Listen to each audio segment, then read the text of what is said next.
কম সময়ে হাতে মেখে বানিয়ে নিন এঁচোড়ের এই দারুণ স্বাদের রেসিপি। এঁচোড় তো আপনারা অনেকেই অনেকভাবে বানান, কিন্তু এইভাবে একবার বানিয়ে দেখবেন। আশা করছি এই রেসিপি আপনাদের সবার ভালো লাগবে। এখানে একটা মিডিয়াম সাইজের এঁচোড়কে একটু বড় টুকরো করে কেটে ধুয়ে নিয়েছি, সাথে দুটো আলুও একটু বড় বড় টুকরো করে কেটে নিয়েছি। একটা পাত্রে এখন কেটে নেওয়া এই এঁচোড় শুধু দিয়ে দিচ্ছি। এখন এর মধ্যে কিছু মশলা দিয়ে দেব, বাটা মশলা দিয়ে ভালো করে মাখিয়ে নেব। 4টে কাঁচা লঙ্কা বেটে নিয়েছিলাম, সেটা দিয়ে দিচ্ছি। আর এখানে প্রায় বড় 2 চামচ আদা রসুন বাটা দিয়ে দিচ্ছি।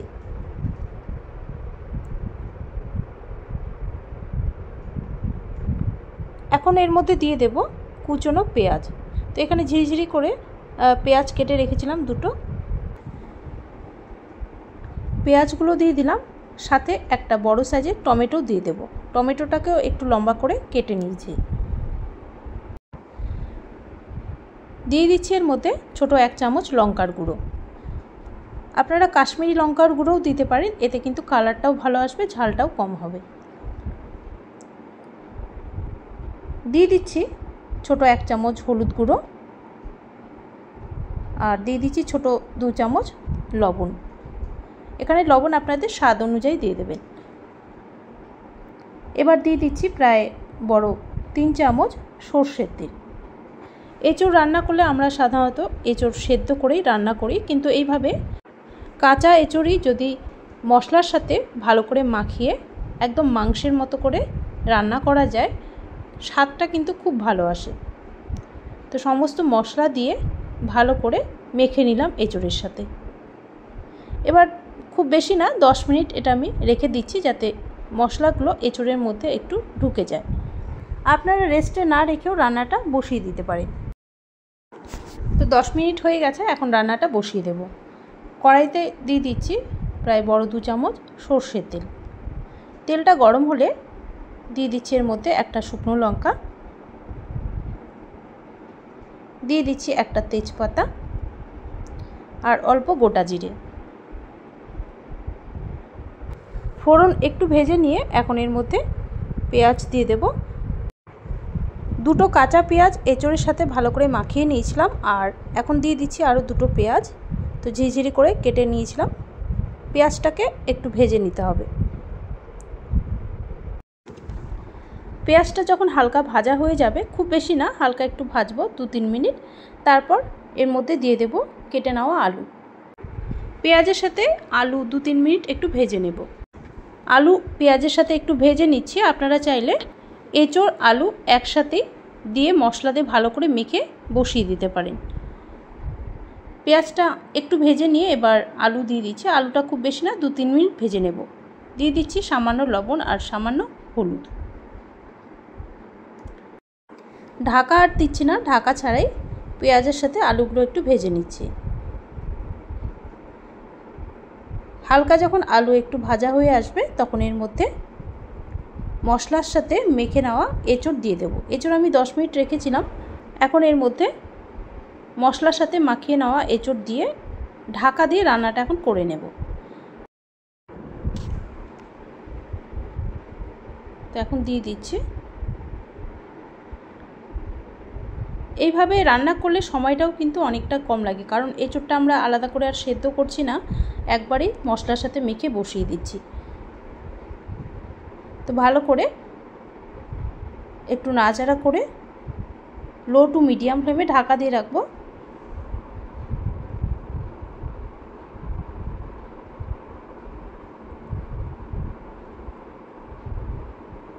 প্রায় 10 মিনিট ঢাকা দিয়ে রেখেছিলাম। এখন ঢাকনাটা সরিয়ে দিচ্ছি। এর মধ্যে টমেটো দিয়েছিলাম, তাই একটু জল ছেড়েছে। আমি কিন্তু আলাদা করে এখনও জল দিইনি, জলটা আমি পরে অ্যাড করব।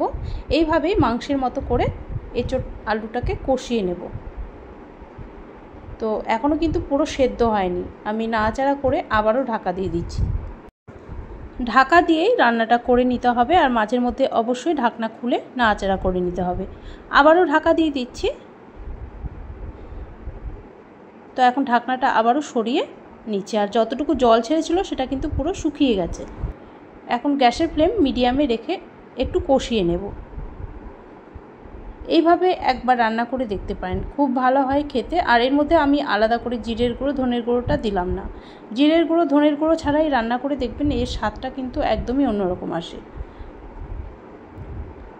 প্রায় 5-7 মিনিট এইভাবে একটু কষিয়ে নিচ্ছে। এবার এর মধ্যে আমি জল দিয়ে দেব। জলটা অবশ্যই গরম দিতে হবে। আমি প্রায় এখানে বড় 2 গ্লাস জল দিয়ে দিচ্ছি, যাতে এঁচড় আর আলু ভালো মতো সেদ্ধ হয়ে যায়, আবার একটু গ্রেভিও থাকে।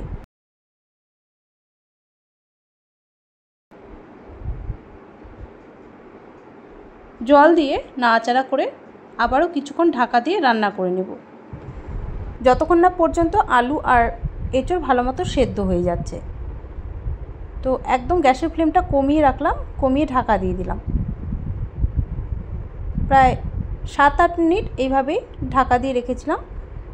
আর এখন দেখে নিচ্ছি এঁচড় আলু সেদ্ধ হয়েছে কিনা।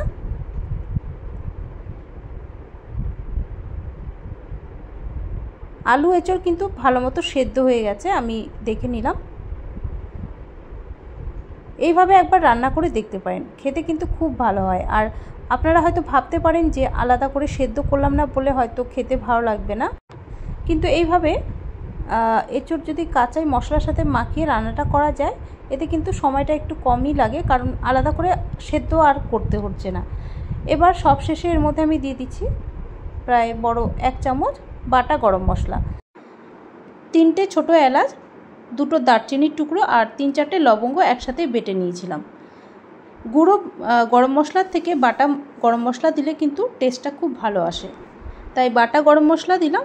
আপনারা চাইলে গুঁড়ো গরম মশলাও দিতে পারেন।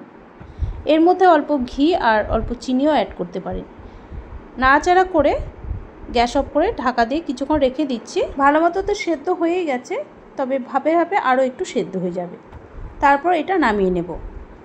আজকের রেসিপি আপনাদের কেমন লাগলো অবশ্যই জানাবেন। ভালো লাগলে বাড়িতে একবার ট্রাই করে দেখতে পারেন এইভাবে।